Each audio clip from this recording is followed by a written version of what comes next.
I'm Susanna. And I'm Samantha. We're from Camden. And we're going to graduate Cooper Medical School of Rowan University. We're extremely proud of Susanna and Samantha. And although they're not the first physicians to come from Camden, New Jersey, they are the first for this new medical school who are actually from the community. We've always wanted our school to be of the community, to be a resource, to be inspirational to young people from the community, and they fulfilled all those dreams. From the beginning, CMSRU really recognized the importance of having diverse students in our population. They bring a different perspective, they bring different views. So even before we had our first group of medical students here, we actually had our first pipeline program, and that was really to stimulate the diversity of our student population. And that's where we really first met the twins in our college level Pulse program. Before we entered the Pulse program, we were terrified to even think of becoming physicians. And once we were here, it gave us perspective that we were capable of doing this. When they're aligning kind of all the puzzle pieces for you and you sense all the help, I think you become more inspired. When there was the medical school developing in Camden, for us that was a sign that we were called to come back home and to pursue our studying here. And it was kind of like they were making a medical school for us. The fact that it happened exactly when we were interested in going to medical school, it kind of seemed like fate. We recognize that there are a lot of youth that are looking up at us now, and that we are no longer those teenagers looking for mentors and role models. Now the tables have turned and we're in that position. Service learning has always been something that's very important to CMSRU. It's so important that we made it a part of our curriculum, not just something that's elective, because we feel like the students being out there in the community, that's part of their education. We decided to do our service learning here at Cooper Medical Arts High School, which is our alma mater high school. We dedicate a lot of our time to Lucy, and it stands for Lifting Up Camden's Youth, and it's a program for at-risk youth here in Camden. It was just very important to speak to as many students in Camden and be able to tell them that, you know, if we did this, then you can do this too.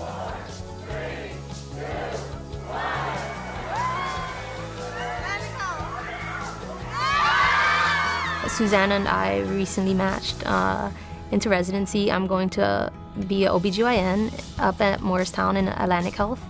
Susanna's going to be a pediatrician at the Goryev Children's Hospital, also in Morristown. We just owe this all to our parents. It's important for us to recognize how hard they worked and that they didn't have any of these opportunities that we've had. Ultimately, our goal has always been to come back and serve the underserved. The urban population is where we belong, and I'm thinking about coming back to a place like Camden, if not Camden itself.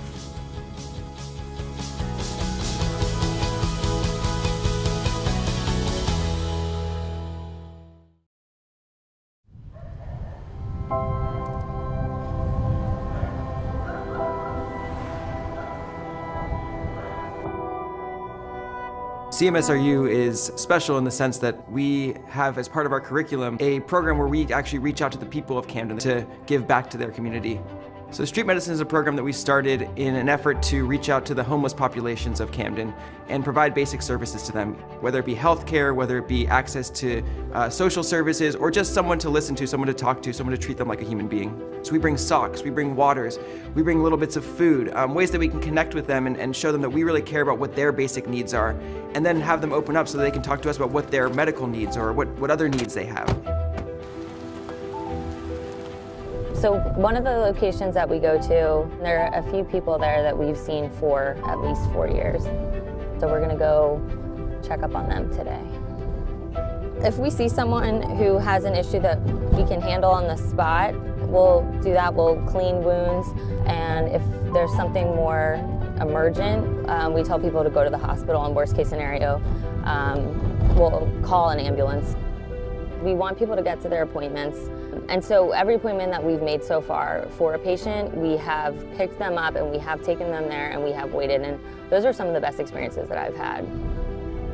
You know, it makes them feel more comfortable because this is new to them. We have patients who haven't gotten medical care for, 20 years. And so it definitely helps for them to have a friendly face there with them, and we'll sit and explain things to them. I think it's really helpful for them to understand what's going on with their own body. You just learn so much about the complexity of healthcare, especially in a setting with so many issues like addiction and poverty and, all those kinds of things. I've been homeless out here for going on 9 years. I've been through it all. We're helping people. You've helped a lot of people out here who wouldn't go to the hospital. Them coming out actually helped a lot of people who were sick. They sat there, and people who had like little problems, they came out and fixed them. The homeless communities in not just Camden, but around the world are incredibly overlooked, ignored. But sitting and talking to somebody living on the streets, trying to hear their story, treating them like they're a human being, I think goes a really long way towards their mental health, towards their trust in people in general and the trust in the community.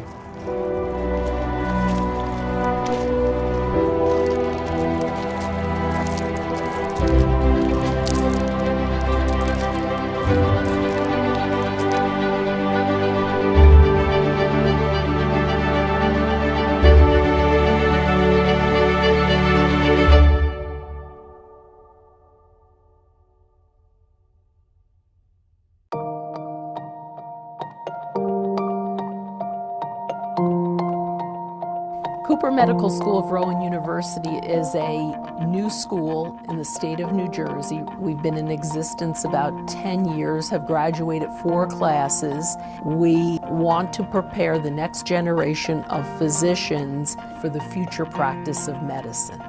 Students are learning basic science and clinical science together. They're also learning about the science of healthcare delivery, about health disparities, about how health systems work. All of those things make our school very unique. So here at the medical school, we have brand new research facilities that are open concept, over 15,000 square feet of new laboratory space, and this open environment allows lots of collaboration between the different faculty members of the department. So the research foci at the university are based upon neuroscience, cancer, biomedical engineering, and sustaining healthy communities. We also have a significant portion of our faculty doing medical education research here at the university as well. We have people that are using chemical biology approaches, cell biology approaches, and animal models to solve diseases such as cancer and neurodegeneration. So the focus of my research program is on nuclear structure and function. What we want to understand is how proteins in this nuclear envelope that surrounds the nucleus perform functions that are integral to the cell, such as DNA replication, RNA transcription, genomic organization, and maintaining the overall structure of the nucleus. So we are exploring cancer research because these same nuclear envelope proteins are implicated in cancer transformation. So how a cancer tumor becomes metastatic. So Cooper Medical School at Rowan University provides the opportunity for me to help build the nascent research enterprise here at CMSRU. The Joint Health Science Center is the epicenter of science, innovation, and discovery for health and health sciences in the city of Camden, New Jersey. It is a multi-collaborative institutional facility, and it encompasses a number of partners all working together to drive innovation and science in medicine. This environment is one of the first of its kind in the state of New Jersey, bringing multiple teams together, multiple institutions to really solve pressing medical issues.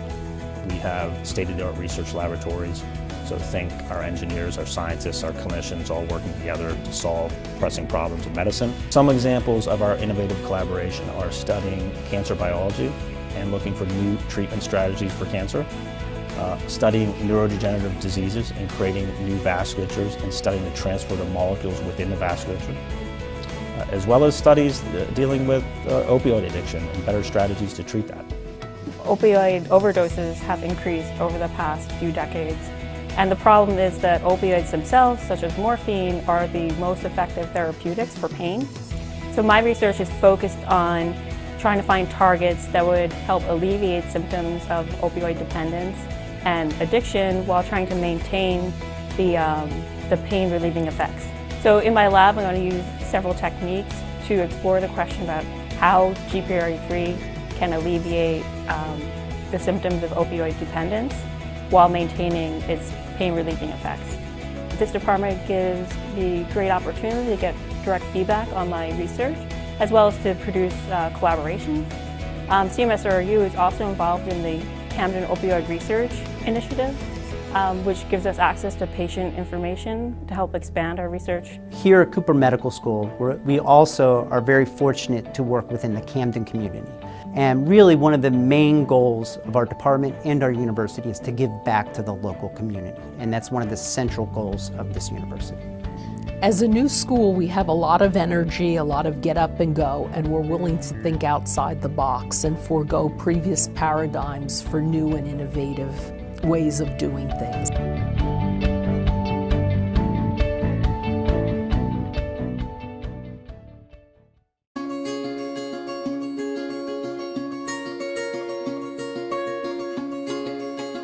Voice is a group to give back to the Camden community and help the homeless veterans, as well as educate our peers about military affairs and veterans affairs. Veterans are a very unique patient coming from a healthcare standpoint. As veterans being service-related, there are a lot more service-related injuries or exposures that most civilians aren't afflicted with. Every other Monday we go to the veterans shelter in Camden called Home for the Brave, and we take turns providing health literacy classes on a myriad of topics that sometimes we choose or sometimes the residents of the shelter ask us to present on because they're curious about. We take blood pressure checks, we do blood sugar checks, and we also do oxygen checks for the residents.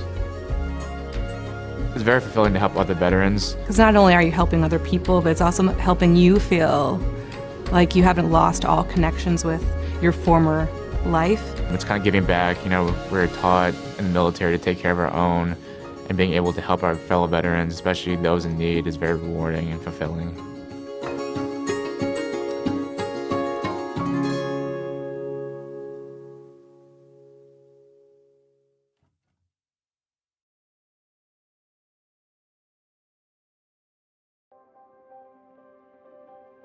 Since its founding in 2009 by the New Jersey legislature at the urging of the Camden community, Cooper Medical School of Rowan University has exemplified its motto, "Camden is our classroom, Camden is our home."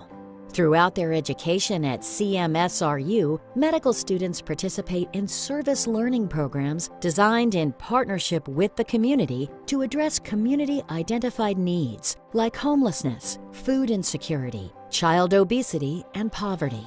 These programs exemplify the strong bi-directional trust and mutual respect between CMSRU and the Camden community.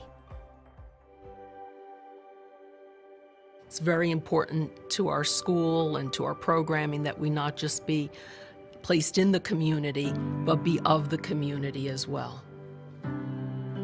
Hushmand, Dr. Lohman, and colleagues, a heartfelt virtual welcome to family and friends of the class of 2024. I'm Annette Raboli, and I have the honor of being Dean of Cooper Medical School of Rowan University. I would like to have a moment of silence, 11 seconds, to honor those who died on 9/11/2001.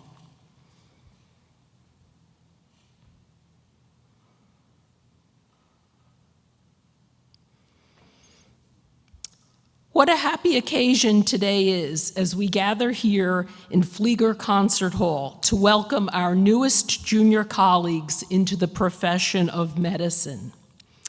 Under normal circumstances, this concert hall would be packed with your family and friends, and the stage would have all of the deans and departmental chairs. But these are not ordinary circumstances, as everyone knows. In any event, the pandemic should not tarnish the pride and joy that you should feel on this very special day. I'm going to ask all of you as members of the class of 2024 to please stand to honor your family and friends. Please stand. These are the people who have loved you and supported you on this magnificent journey that you're all on. So please express your gratitude to them with a round of applause.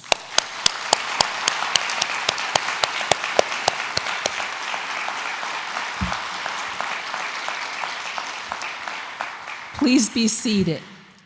This event is so important to our community that leadership from Rowan University and from our major clinical affiliate, Cooper University Healthcare, in addition to our CMSRU Student Affairs leadership team, are here today to celebrate with us. And I'd like to recognize them. I'll ask them to please stand as I introduce each person so that you can recognize them. University President, Dr. Ali Hushmand.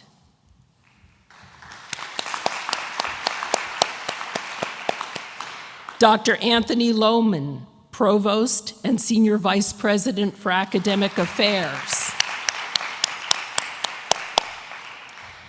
Senior leaders of Cooper University Healthcare, Dr. Anthony Mazzarelli, Co-President of Cooper and Associate Dean for Clinical Affairs. Dr. Stephen Ross, President of the Medical Staff of Cooper, and the person who got you these really nice stethoscopes. And from CMSRU, Dr. William Coker, Associate Dean for Admissions. Dr. Erin Pukanis, Assistant Dean for Student Affairs. Dr. Marion Lombardi, Chief Student Affairs Officer. Dr. Lisa Reed, Executive Director of the Advisory Colleges. And Dr. Stephanie Smith, Director of Student Affairs. And of course, our keynote speaker, Dr. Stephen Treziak, who is also the chair of our Department of Medicine.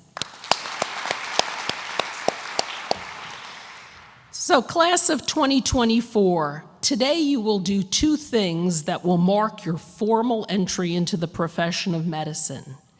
First, you will be cloaked with the white coat. This is the symbol of the medical professional. But it's a symbol that's relatively recent compared to the long and rich history of medicine. The wearing of the white coat started in the late 19th century as a reaction to the mysticism and quackery in medicine at the time. And it was actually a group of medical students and physicians who wanted to start to emphasize a scientific basis for medicine. So they decided that physicians should wear a white coat that represented the laboratory and science. But the white coat is merely a symbol. It's how the person fills and wears their white coat that is important. How you become the physician who is worthy to be called a doctor. White coat ceremonies are even more recent. The first one occurred in 1993 and was organized by Dr. Arnold Gold at Columbia University. Now they occur worldwide. The gold pin on your coat is a gift from the Arnold Gold Foundation. Please wear it proudly. Dr. Jordan Cohen from the Arnold Gold Foundation has called humanism the passion that animates authentic professionalism. I'll say it again. Humanism is the passion that animates authentic professionalism. At CMSRU, we're honored to have an active Gold Humanism chapter. Secondly, today, you'll recite the ancient oath of Hippocrates. This oath unites all physicians worldwide and throughout the ages in the art of healing. In taking the oath, you will commit to the highest standards of our profession. So today, you become a medical professional.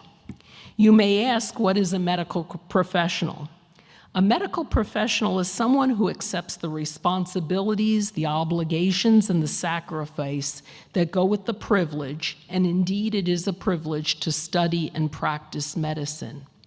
But above all, a medical professional is someone who always places the interests of the patient above their own. Today, you will receive a special gift from the medical staff of Cooper University Healthcare, a Littmann stethoscope. This will be presented to you by Dr. Ross, President of the medical staff.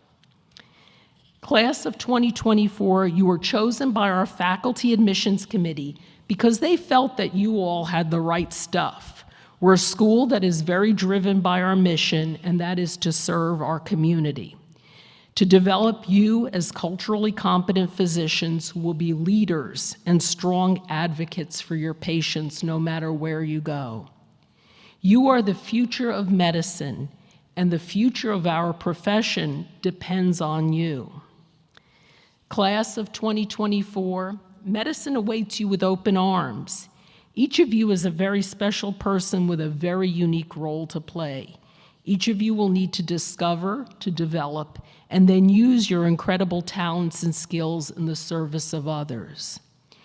Each of you will need to continue to develop the traits that are essential to the development of an excellent physician: knowledge, lifelong learning, altruism, humility, commitment, kindness, respect, and compassion. This process has already begun, for in choosing medicine, you have proclaimed your desire to help others and to serve them. Our job over the next 4 years is to help you become the person who fills your white coat with the attitudes and skills worthy of our noble profession. I want to wish you the best to all of you. It is now my honor to introduce Dr. Ali Hushman, President of Rowan University. He came to the United States as an immigrant, and his personal story is truly inspirational. Under his visionary leadership, Rowan has been on an amazing meteoric rise regionally and nationally. President Hushman, please come to the podium.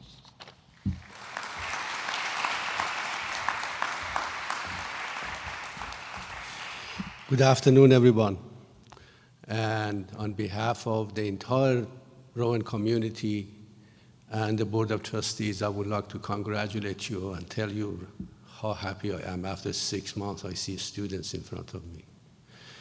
We have all been looking forward to this day, and I'm so delighted, even though your loved ones are not here, to enjoy your great accomplishments. The fact that we can do that in here, face to face, and your family can watch this thing virtually, that is worth it, because this is a huge day.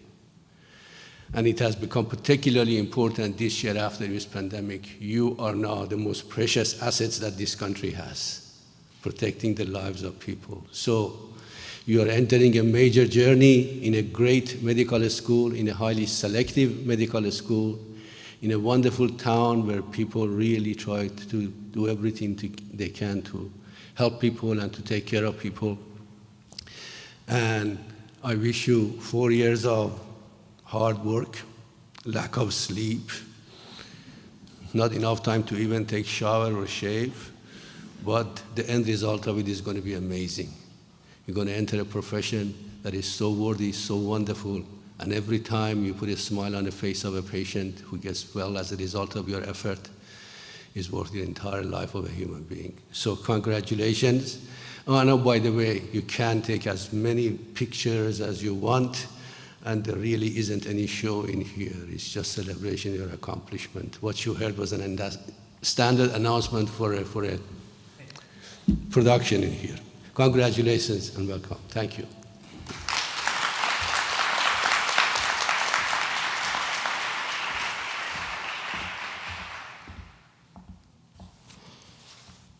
Thank you, Dr. Hushman.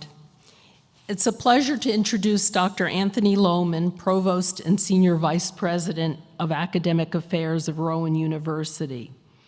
When you see him at CMSRU, please do greet him because he comes to visit us often.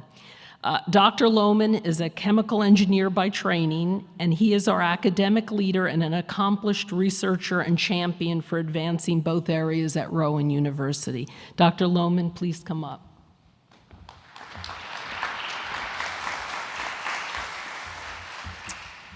Thank you. It's great to see these faces. I do want to add one thing, though, before we start.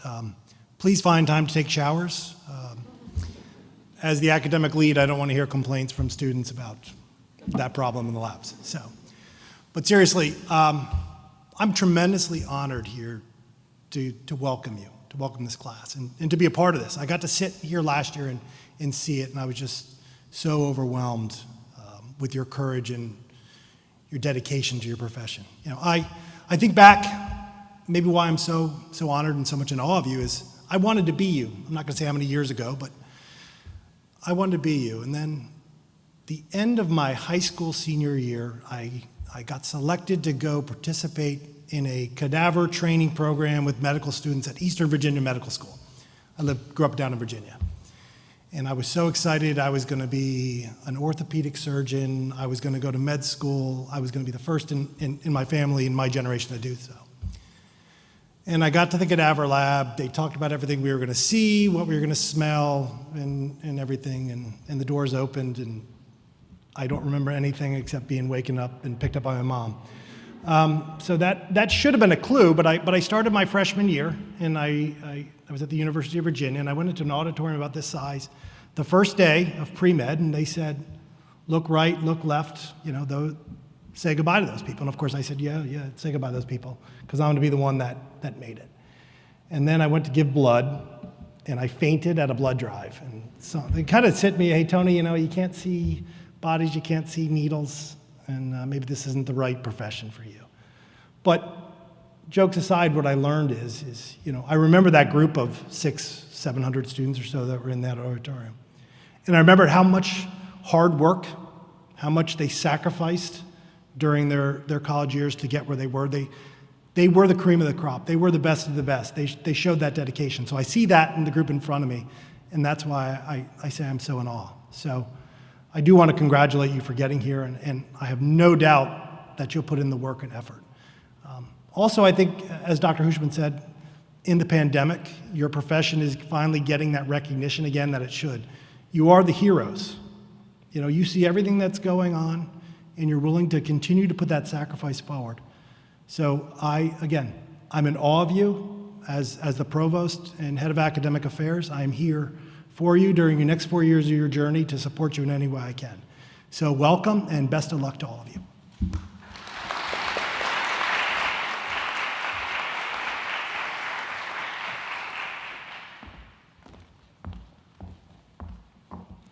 Thank you, Dr. Lohman. It's an honor for me to introduce Dr. Stephen Trzeciak. His bio is in your program, so I'm not going to review it. It captures his stellar professional accomplishments. Each year I choose a white coat speaker who epitomizes the highest ideals of our profession and who has demonstrated extraordinary professionalism. This year I actually asked Dr. Trzeciak and Dr. Anthony Mazzarelli to participate in this. They collaborated on several projects now that led to a book on compassionomics. But Dr. Mazzarelli gave his opportunity to Dr. Trzeciak to do this today. But both are truly extraordinary physicians and professionals, and we're delighted to have them here. So please join me in welcoming Dr. Trzeciak.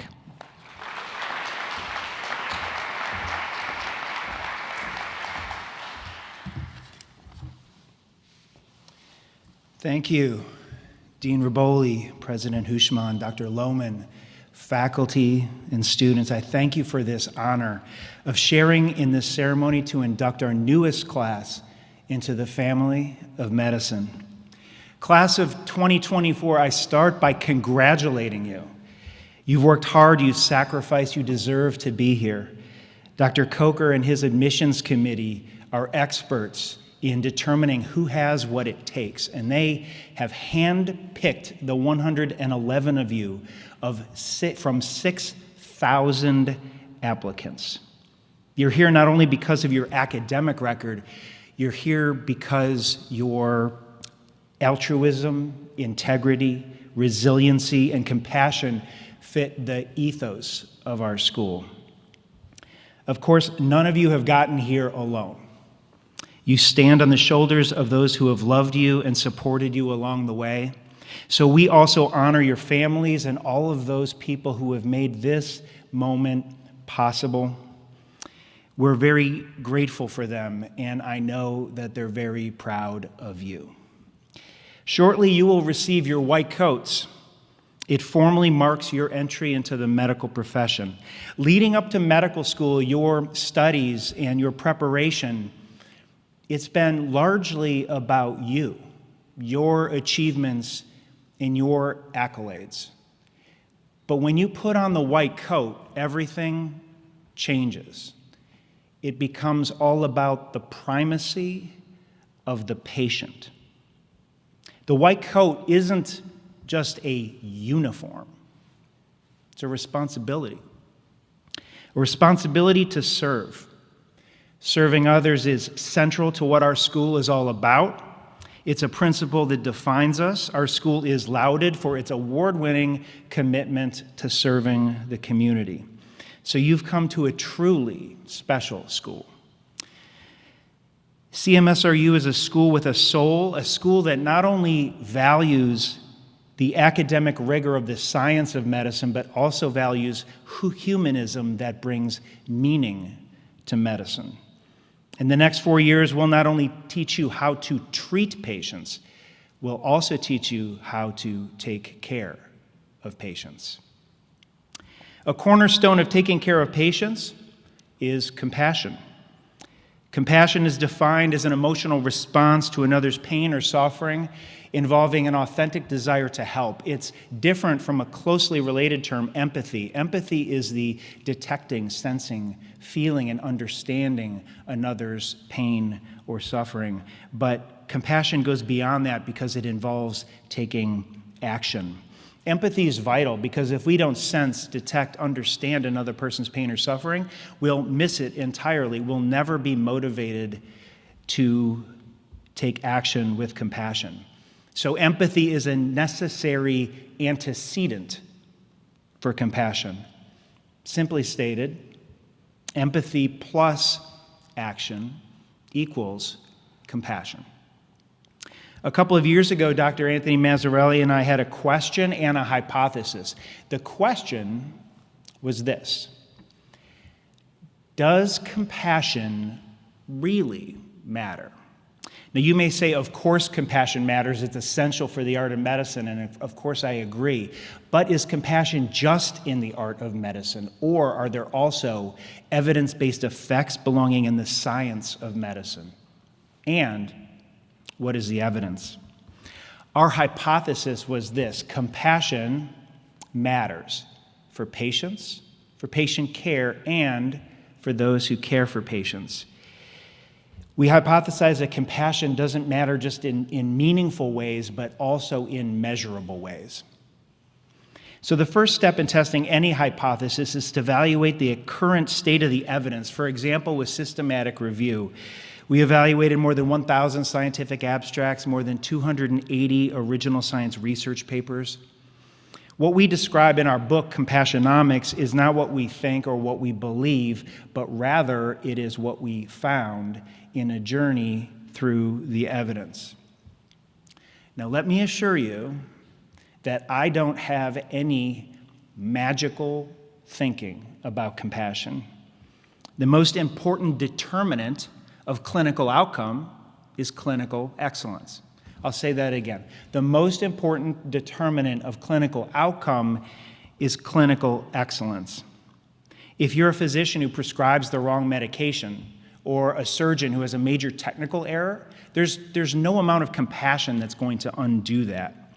When Compassionomics was released, there was an article about it in the Washington Post, and the social media hook linking to the article was this: would you rather have a physician who graduated at the top of the class in medical school, or one who is compassionate? Class of 2024, I urge you to not buy in to that line of thinking. That is a false choice. It's not an either or. It's an and. Clinical excellence and compassion yield the best outcomes for patients. Of the 280 original science research papers in Compassionomics, more than 100 pertain to benefit for patients, and there are more than 20 distinct mechanisms of action. Let's start with the practical. If you have compassion for patients, you may be more meticulous about the care you provide, have higher quality standards, and have lower likelihood of making a major medical error. Importantly, compassion for patients also improves patient self-care, how patients take care of themselves. So research shows that if you care deeply about patients and they feel that, they're more motivated and more likely to take their medicine. But there are also physiological effects. Compassion can buffer stress-mediated disease and modulate a patient's experience of pain. There are neuroendocrine effects and enhanced immune system function. Compassion for patients also has profound psychological benefits for patients, reducing patients' symptoms of depression, anxiety, and psychological distress that's associated with serious medical illness. Compassion may also reduce psychological trauma. Recent research from Dr. Brian Roberts and colleagues here at CMSRU found that when patients are going through the terrifying experience of a life-threatening medical emergency in the emergency department, compassion from healthcare providers at the point of care in the emergency department is associated with lower risk of developing post-traumatic stress disorder, PTSD. Importantly, compassion can be a powerful therapy for the giver, too. Science shows that compassion for others can have a direct positive effect on your own well-being. Neuroscience studies show that compassion for others triggers reward pathways in the brain and positive emotion that can buffer or even counteract the activation of stress pathways and negative emotion. So, in effect, compassion for others can make you forget your own worries, at least temporarily. Research also shows that compassion for others can be protective against burnout. How? Relationships. Compassion builds relationships not only between doctors and patients, but also among colleagues. And meaningful relationships are key to resilience. In summary, after reviewing all the data, I conclude compassion matters for patients, for patient care, and for those who care for patients. There is science in the art of medicine, and the science is strong. I believe compassion belongs in the domain of evidence-based medicine. And it is important to acknowledge at this time, in this year of crisis, that compassion matters now more than ever. Not only are we in a pandemic that drives people apart, we're also in the midst of a brutal confluence of injustices. The killings of George Floyd and others, coupled with the data that the coronavirus is infecting and killing people of color at a strikingly higher rate than in white populations, has brought racism and the health disparities that flow from structural racism into sharper focus than at any time I can recall in my career.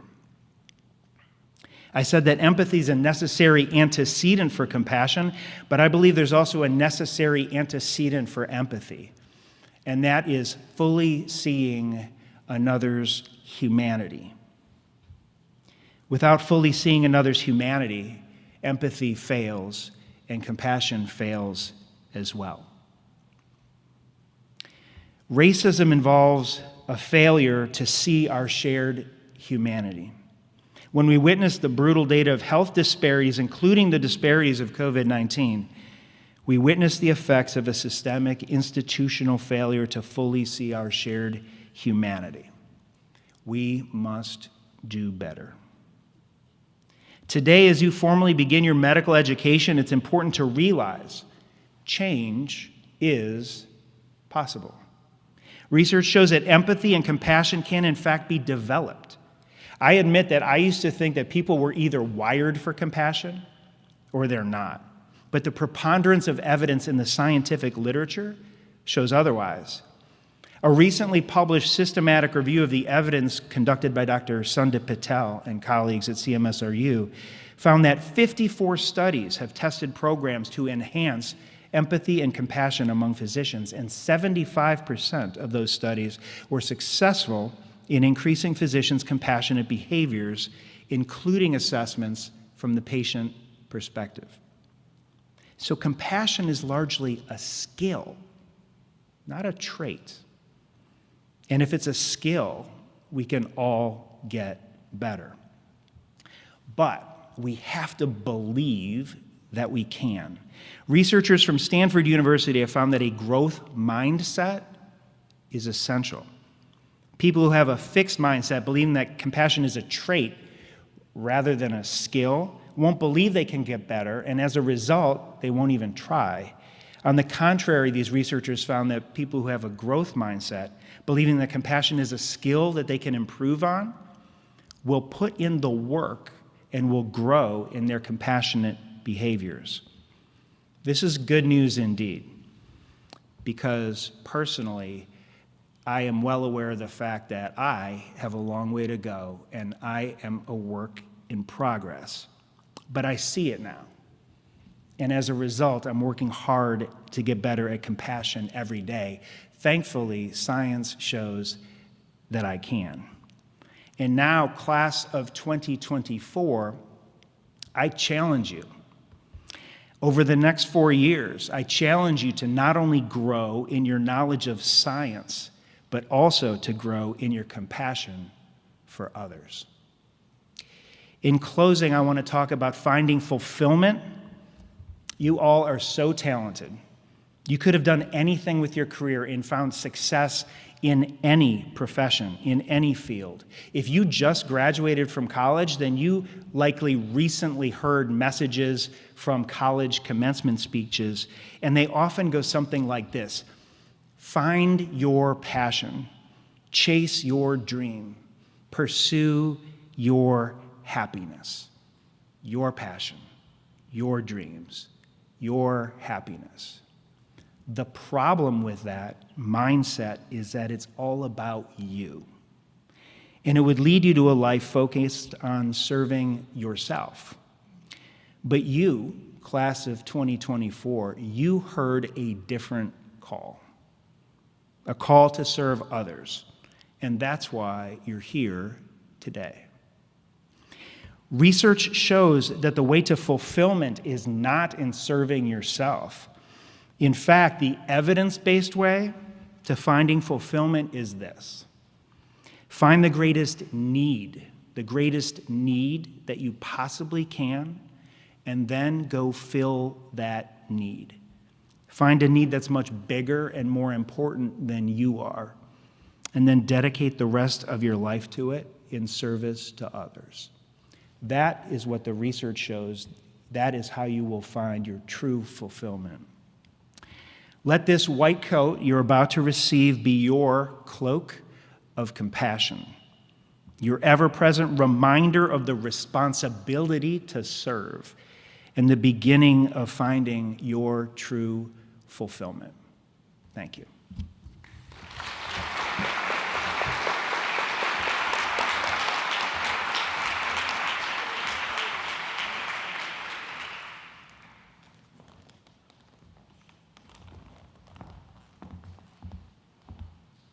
So thank you so much, Dr. Treziak. That was wonderful. And thank you for sharing the experience and the evidence base that led to your wonderful work with Dr. Mazzarelli and others. This is a small expression of our gratitude. Thank you. It's light, it's empty. It will be, the actual gift is going to your home. So thank you so much. Thank you.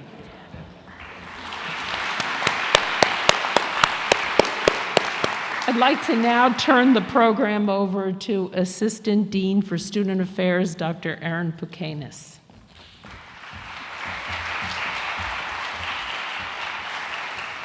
Good afternoon. Students, it is an honor to share in this day with all of you in person and with your families and friends virtually, and now is the moment you've all been waiting for.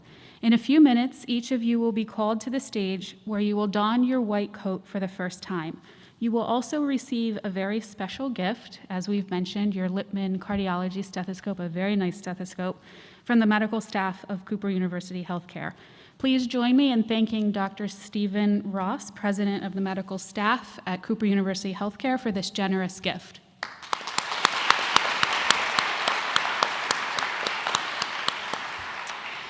I also want to acknowledge, in addition to your family and loved ones watching at home, our advisory college directors, represented today on stage by Dr. Lisa Reed. The advisory colleges serve as a learning community model for professional identity development, social and emotional well-being, and specialty career exploration. Traditionally, and in a pre-COVID-19 world, our advisors would cloak each student. And while we are missing their presence today, we know they're watching you from home with great pride. As we call the students to the stage, we ask that you please hold your applause until after all of the students have donned their white coats. And students, as you process along the platform, please remember to maintain your distance. Would the first row of students please rise?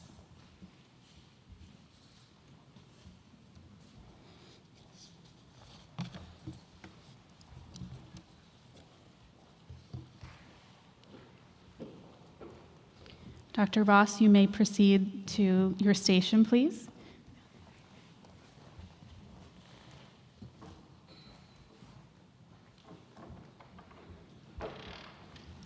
Monas Aboelida.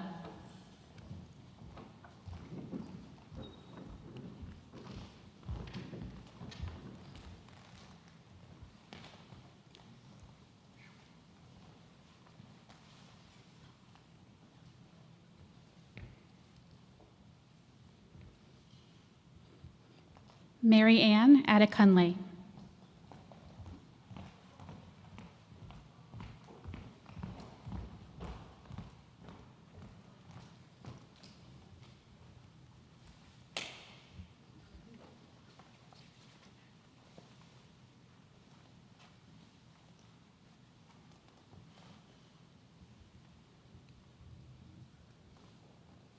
Samia Ahmed.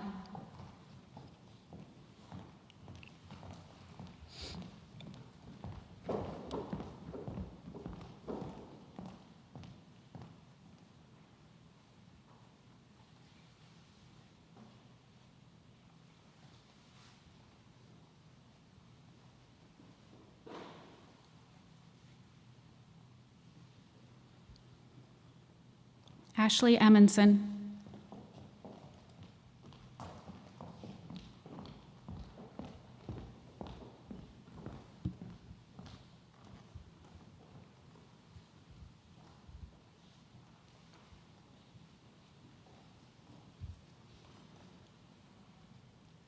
Alexander Arnold.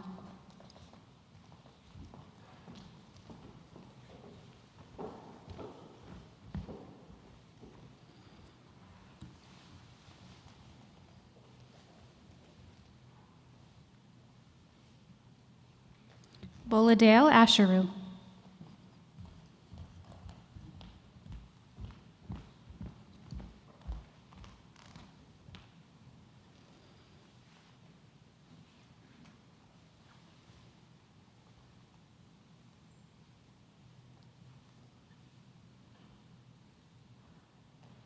Hadi Ashur.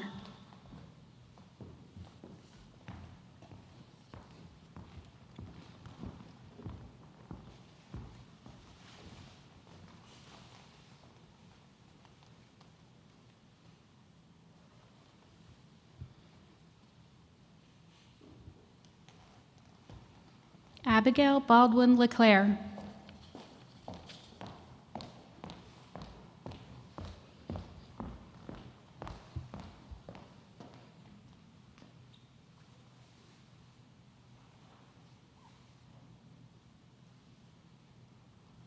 Sai Bachu.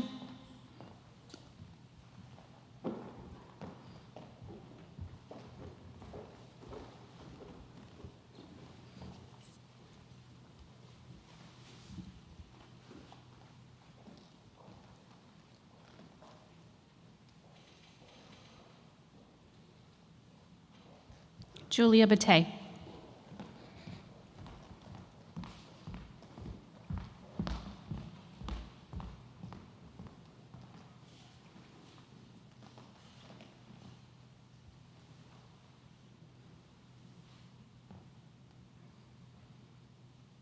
Alex Batterman.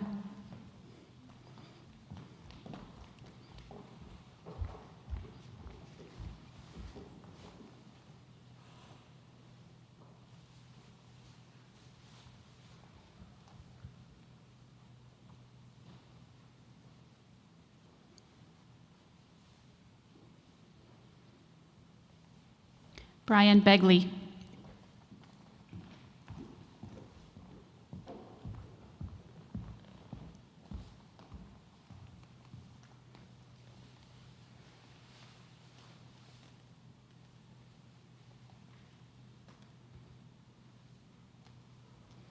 Lubna Begum.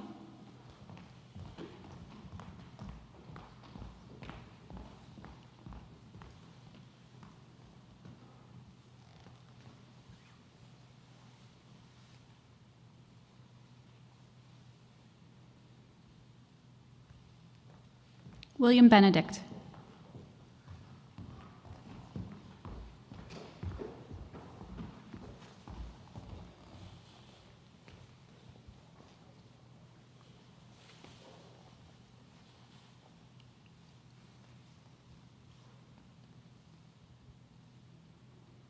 Anshel Bright.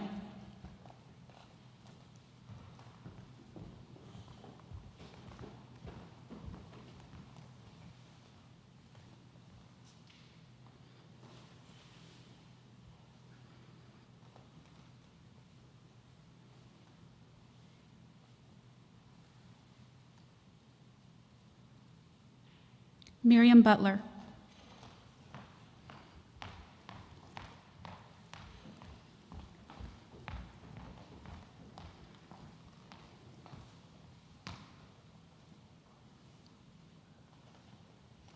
Jamie Caitlin Cabigas.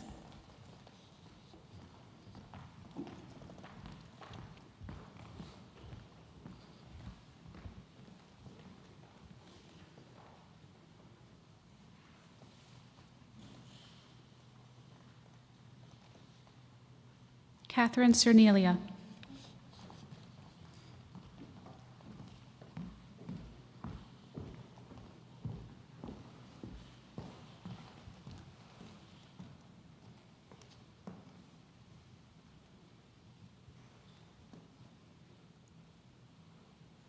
Mackenzie Chambers.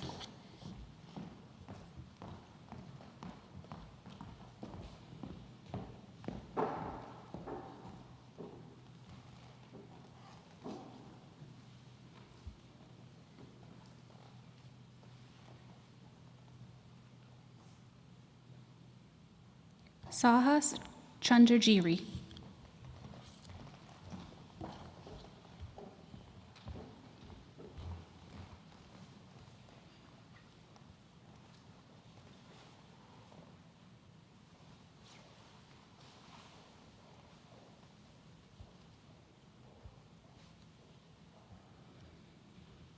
Austin Chang.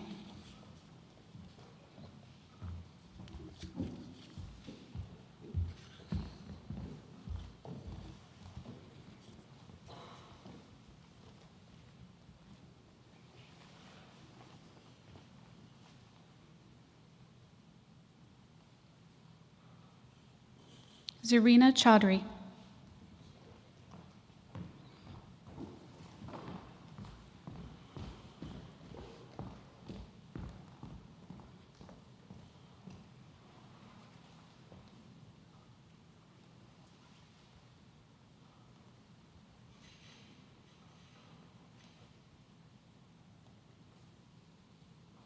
Amanda Cornetta.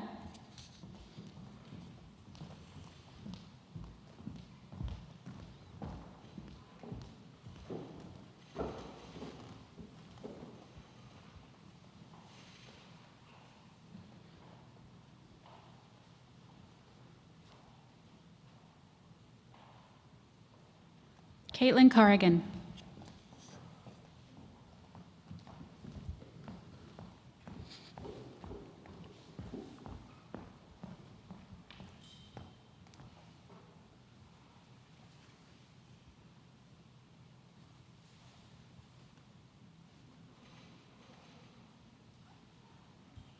Michelle Curry.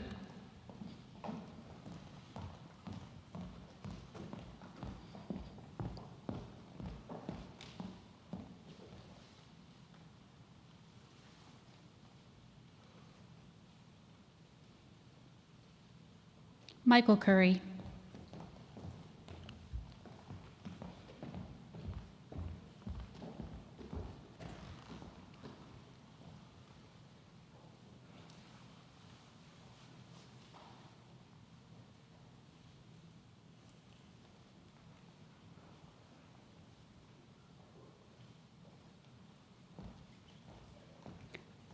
Oluseun Dairo.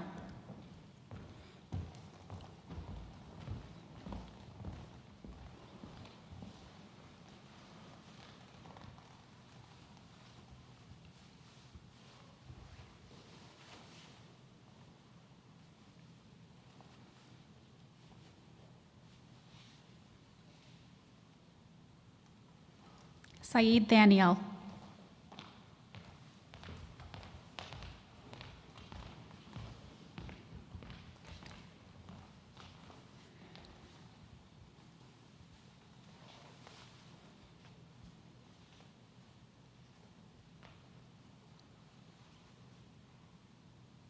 Jennifer Davidson.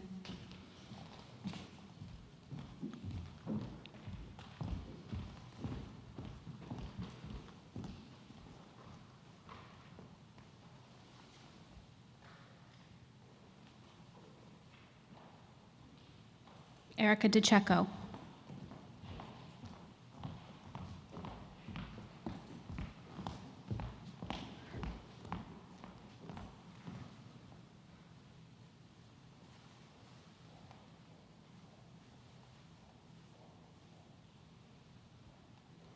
Brett Dergarabedian.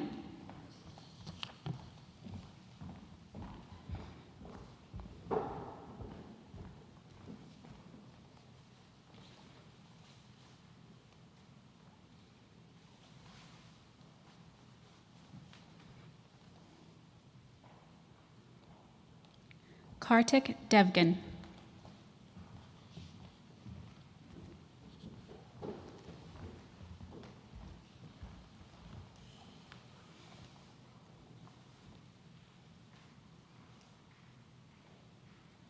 Shristi Dar.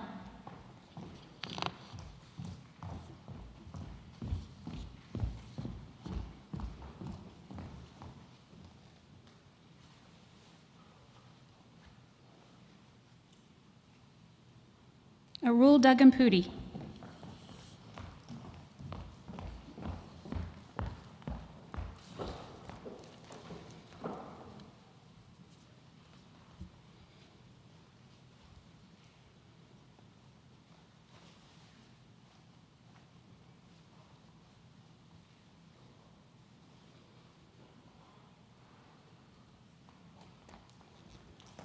Odera Ike.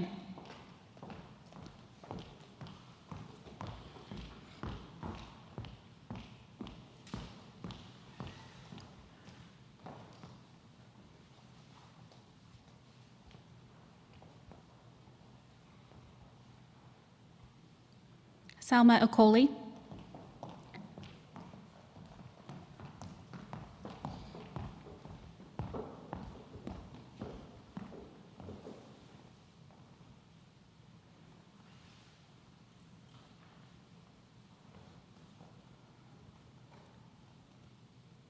John Esposito.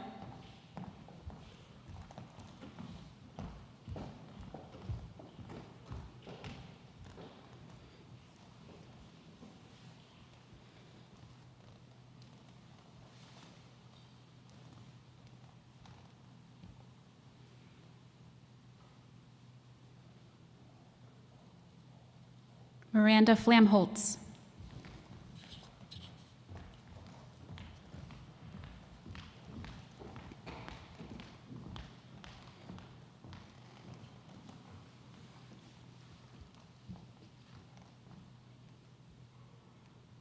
Gilbert Fleischer.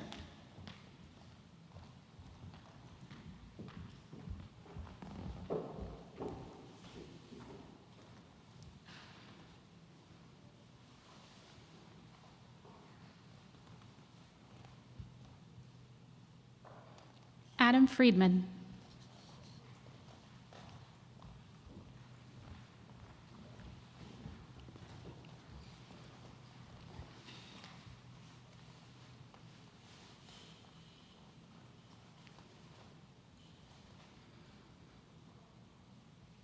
Whitney Garay.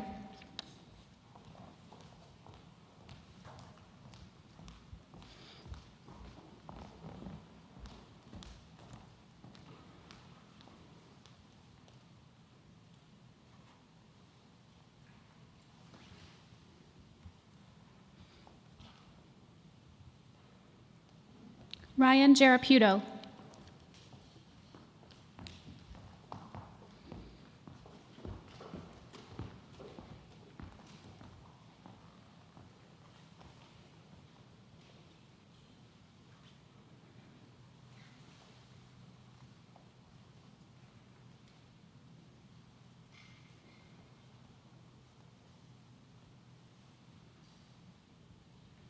Tanner Gill.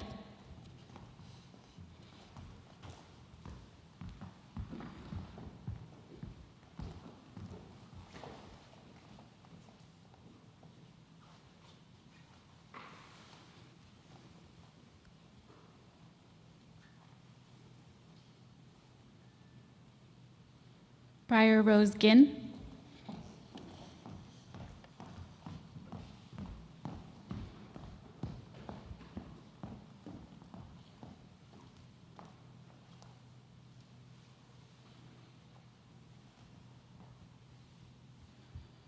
Holly Giovinco.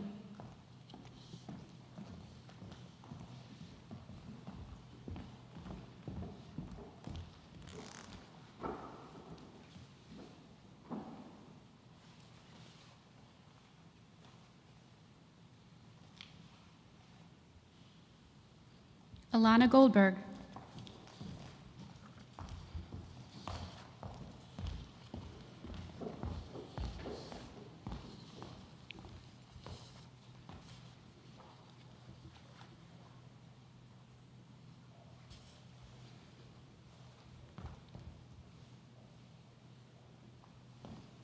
Adam Goldsmith.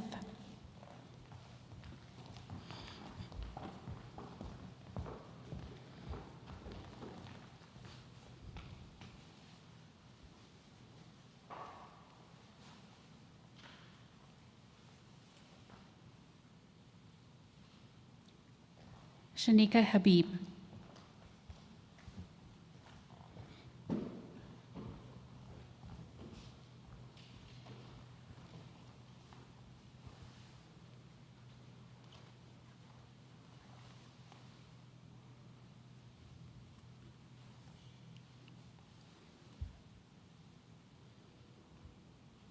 Brian Harnett.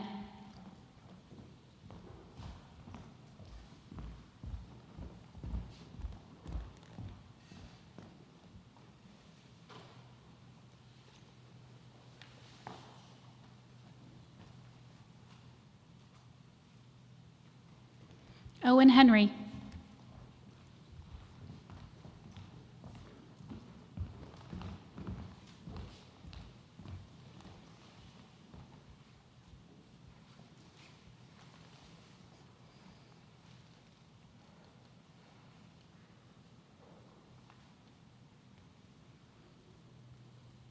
Elizabeth Hilt.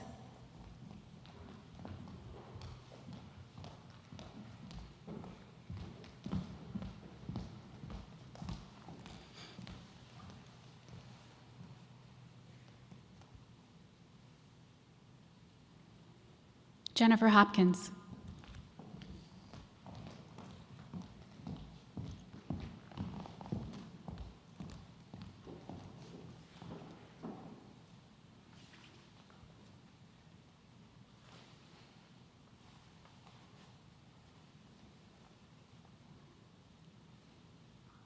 Emily Inwards.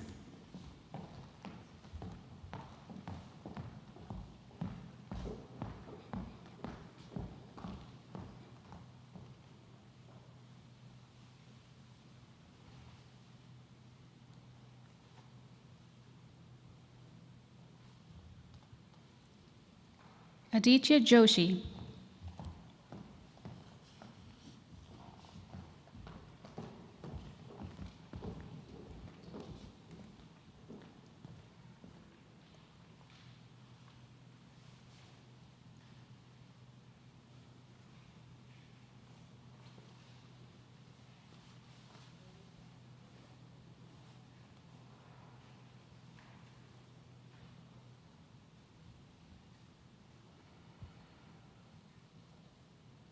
Lakshman Kalaspudi.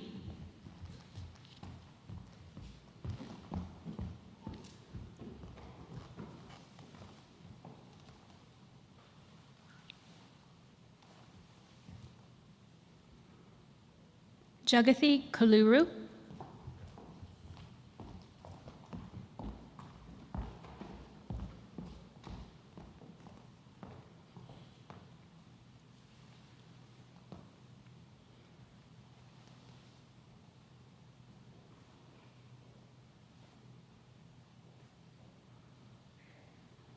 Pooja Katawala.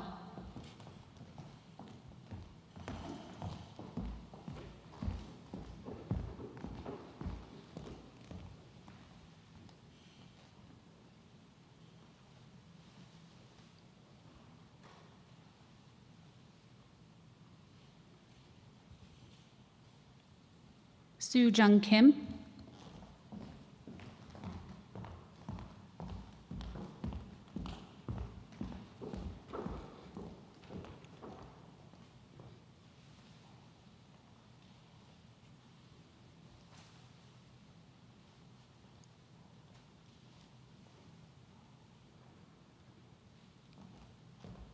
Soojin Kim.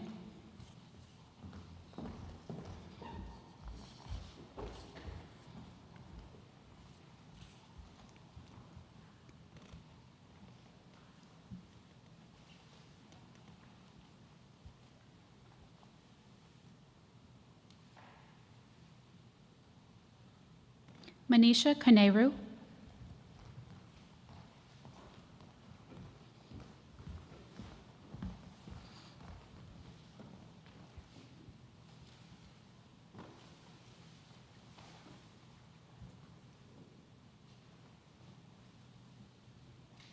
Emily Kugler.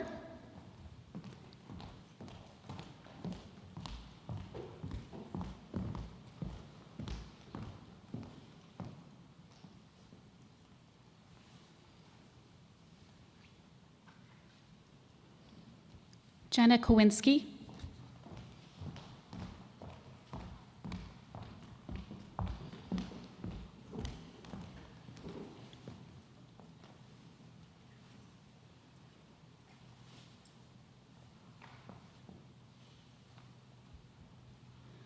Julia Ledane.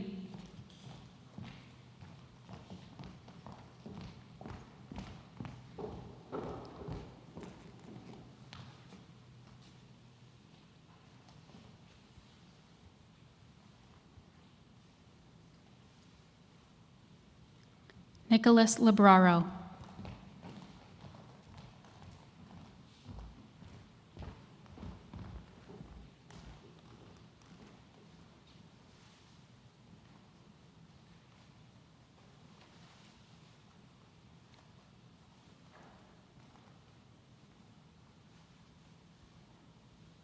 Kiana Malta.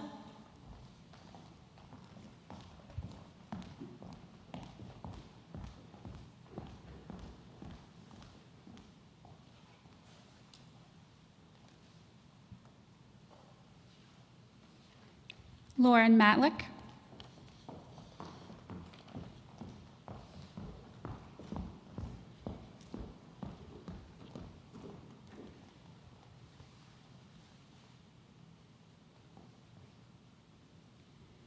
Ryan Mozamian.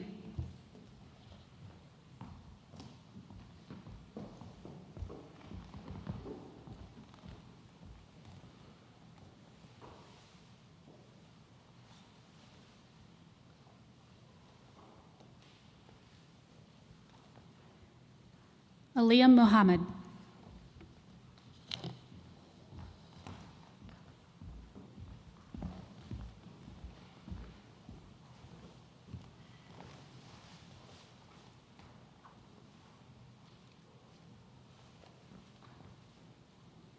Neil Mukherjee.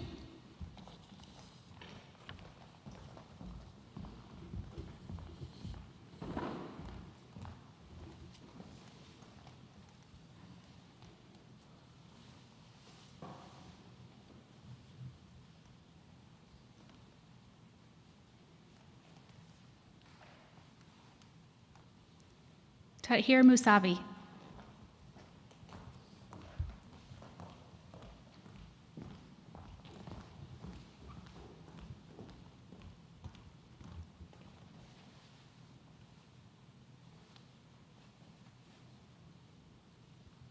Christopher Moran.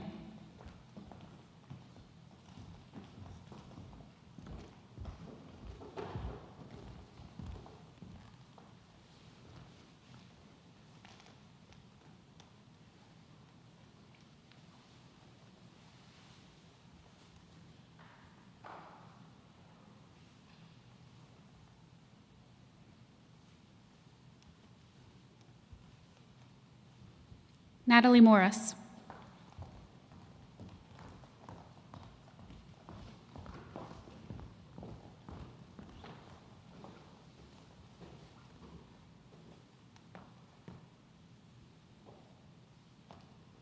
Mona Moshette.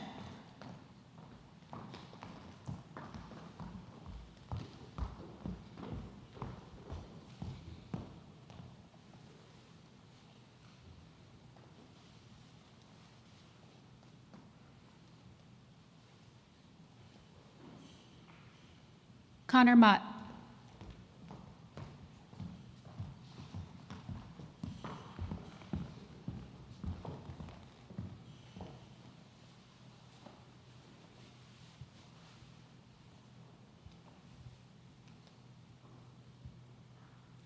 Lung Ting Jessica Moy.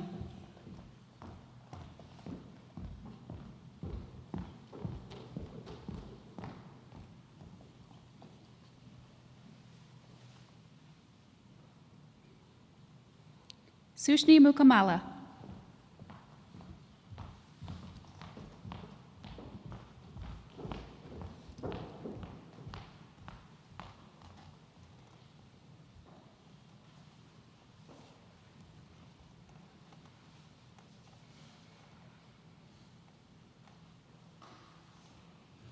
John Nelson.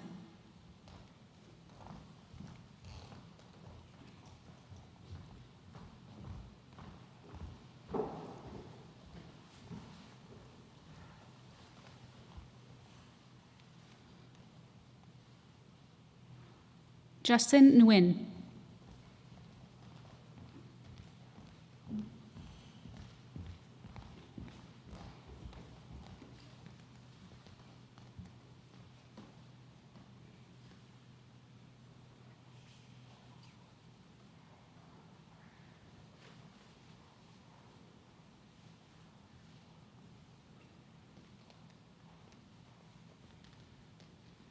Solomon Oak.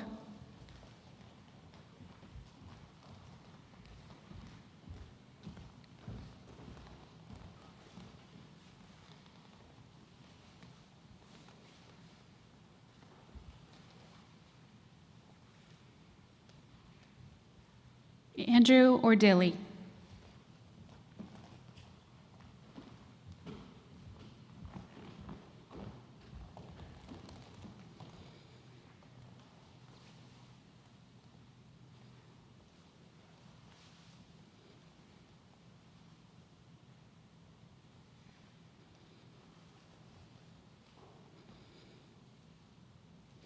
Adeja Morka Oyin Lola.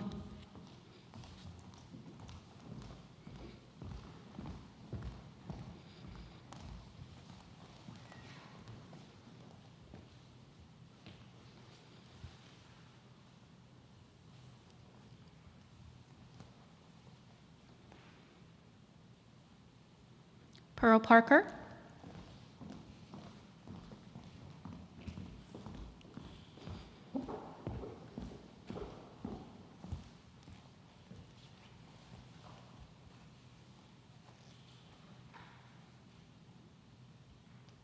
Akash Patel.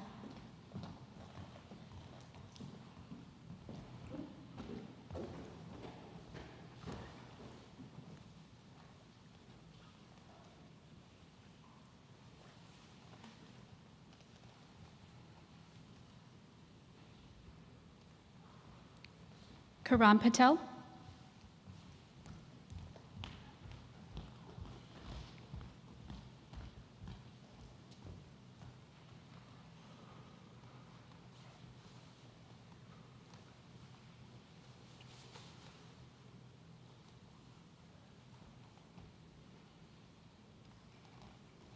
Pallavi Patel.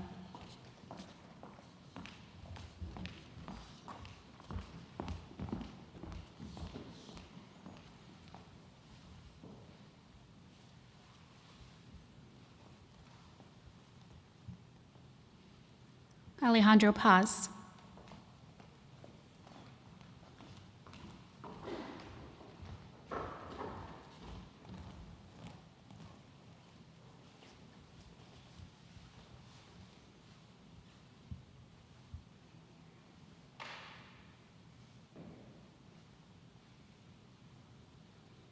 Nicholas Pohl.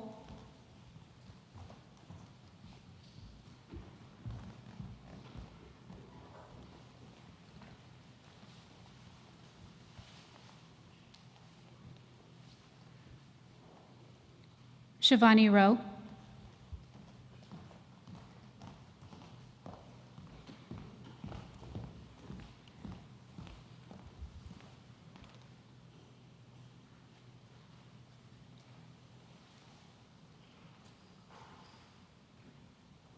Elizabeth Richards.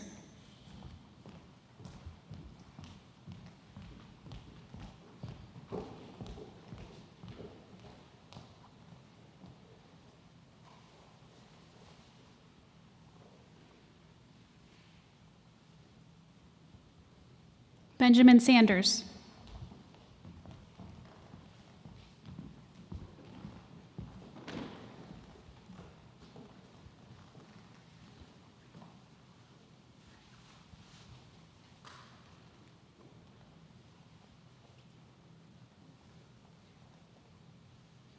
Olivia Schreiber.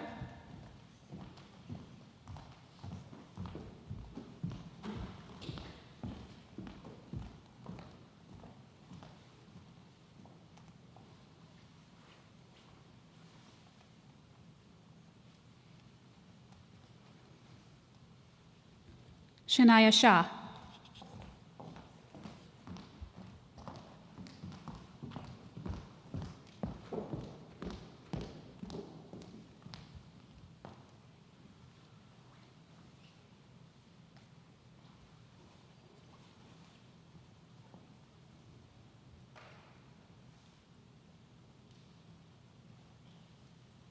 Zain Shazad.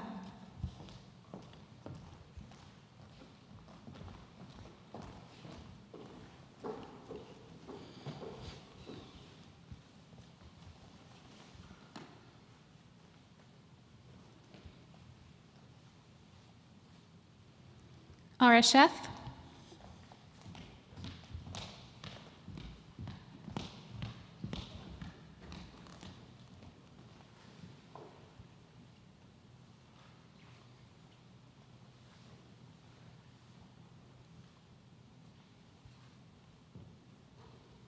Kelsey Shimamoto.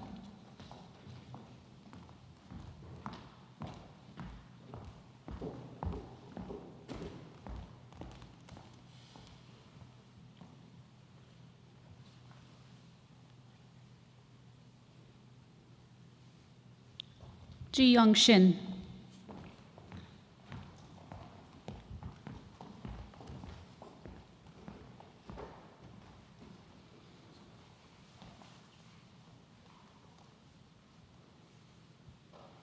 Catherine Skibble.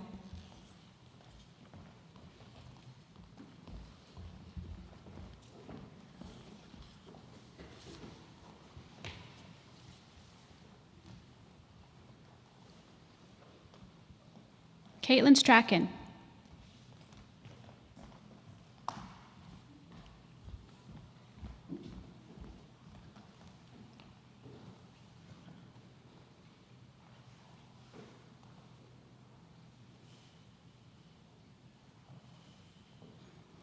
Haley Tornberg.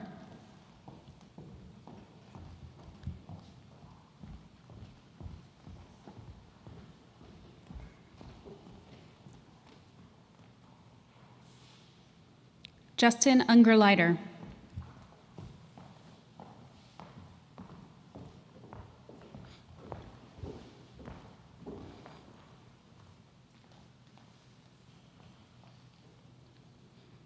Nicholas Vigilante.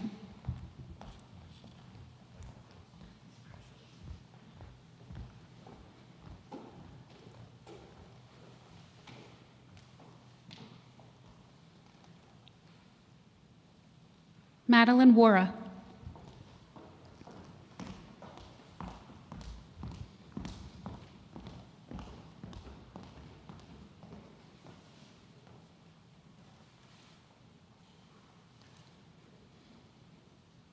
Ernest Wallace, Jr.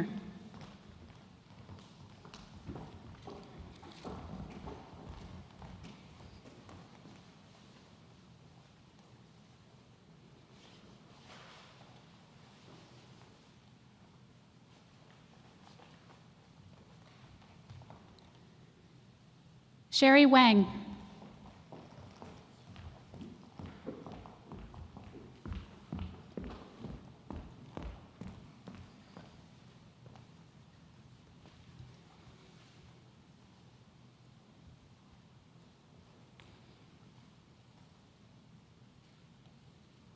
Helen Nguyen Vitamin.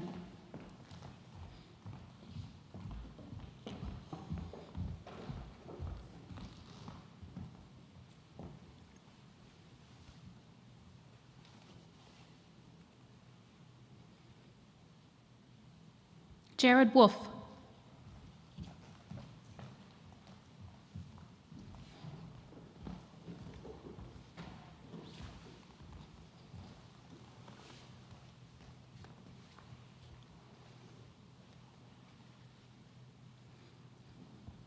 Sarah Yu.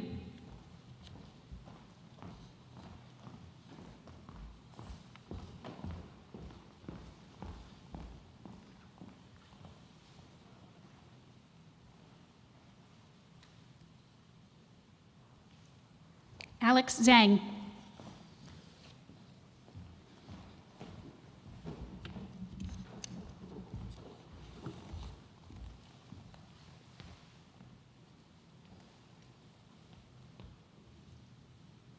And last but not least, Linda Zhang.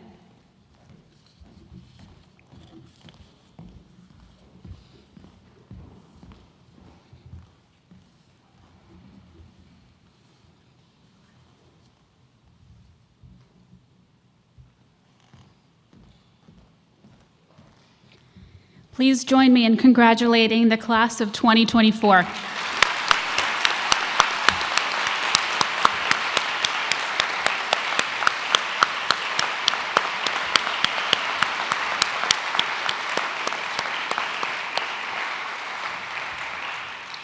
Students, when you reach into your coat pockets, you will find notes. These are white coat notes, and these notes were written by your family, your friends, faculty, fellow students, and loved ones in an expression of their support and encouragement on this very special day in your medical education journey. Please save these notes so that you may look back on this day sometime in the future and recognize how much you have grown.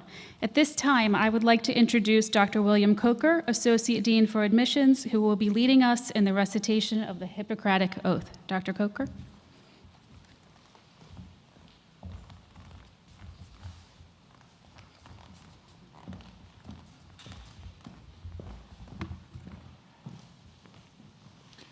Good afternoon, everyone. It's great to see you all. And I just want to tell you, those white coats look fabulous. They look really great. They fit well? Excellent. Well, as Dr. McKenna said, my name is Bill Coker, and I have the privilege of serving as the Associate Dean for Admissions at Cooper Medical School of Rowan University. One of the perks of being the Dean for Admissions is I get to meet all of you well in advance of most of the other people at the school, so I feel like I know all of you already, and it's a wonderful feeling to see you all here today. I just wondered, Dr. Riboli, if I might deviate from the program a little bit. I think we probably have a little bit of time. We might be able to do a little review of blood cells. Would that be all right? Just kidding. It's also great to be able to see my active learning group in person. Great to see all of you, in fact. But I'd also like to extend my greetings and my welcome to all of you who are joining us remotely. It's great to have you with us. The oath that we're going to recite today is the Hippocratic Oath, and the version we're going to use is a modified version of the modern oath. I'll tell you, this oath has particular significance for me. This is the same oath that I recited for the first time as a medical student. So that's why we chose this one today. In just a minute, I'll ask you to stand and we'll say the oath together. I'd also like to invite my physician colleagues on the stage, as well as any physician colleagues who may be joining us remotely, to also stand and renew your oath along with us. So at this time, I'd like to ask everyone to stand. In your right coat pocket, you should have a copy of the oath that you can follow along with. All right. I do solemnly swear by that which I hold most sacred, that I will be loyal to the profession of medicine and just and generous to its members, that I will lead my life and practice my art in uprightness and honor, that into whatsoever house I shall enter, it shall be for the good of the sick to the utmost of my power, holding myself aloof from wrong, from corruption, from the tempting of others to vice, that I will exercise my art solely for the cure of my patients and will give no drug, perform no operation for a criminal purpose, even if solicited, far less suggested, that whatsoever I shall see or hear of the lives of my patients, which is not fitting to be spoken, I will keep inviolably secret. These things I do promise, and in proportion as I am faithful to this oath, may happiness and good repute be ever mine, the opposite if I shall be forsworn. Once again, congratulations. We're looking forward to tremendous things from all of you over the next 4 years. Have a great day. Thank you.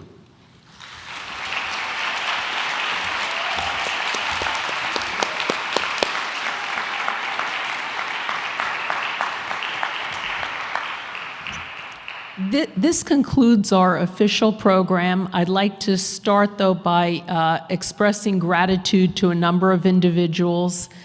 First and foremost, I'd like to thank Dr. Steve Tresiak for giving us such a wonderful white coat talk.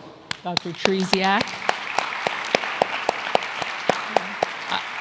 I'd like to thank university leadership, Dr. Lohman, and health system leadership, Dr. Mazzarelli, for honoring us with their presence.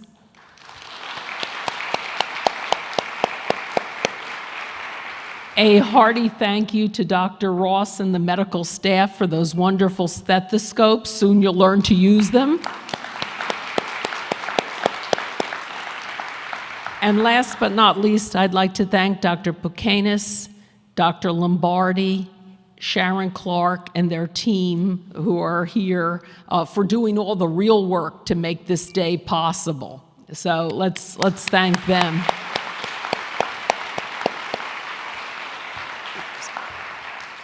I'd also like to thank your families for entrusting all of you to us for the next 4 years, and I look forward to meeting them in person when the pandemic is over. We're going to have to do some type of celebratory event, so we need this pandemic to be over. But a heartfelt congratulations to each of you. Dr. Coker and his admissions committee do a fabulous job, and I just feel that about this class. This class is going to be fabulous. So once again, congratulations to each and every one of you. Jonathan, are we able to get some photos of the like small group photos? Can we do some of that? Can we get some photos, or can you do some large shot of the group from the stage?